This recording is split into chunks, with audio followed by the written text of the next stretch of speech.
This is a My People Vote tutorial on how to update your voted file of early voters from a particular day or from a particular week.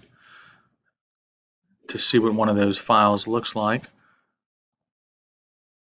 we will look right here. Now this is a CSV file. You must save your file as a CSV file, not an XLS or XLSX file. It must be a CSV file that you save.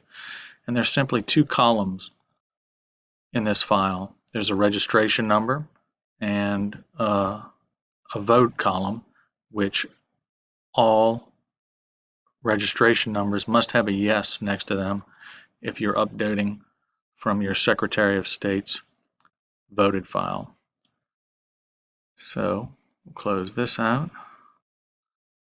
and we'll get back into our administrative site and we'll log in.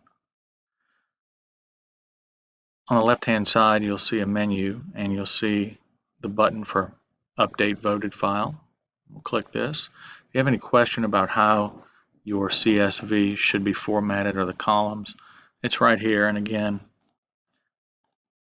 it's simply a file with two columns, one headed voted and the other headed registration number. And your registration numbers obviously will go below the registration number. And remember, you need to type yes next to each registration number.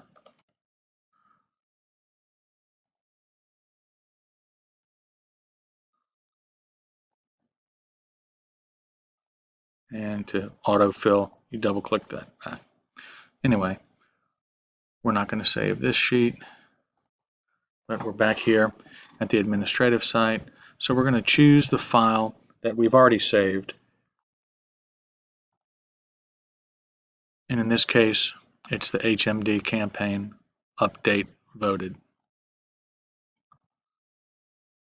Then click the submit button.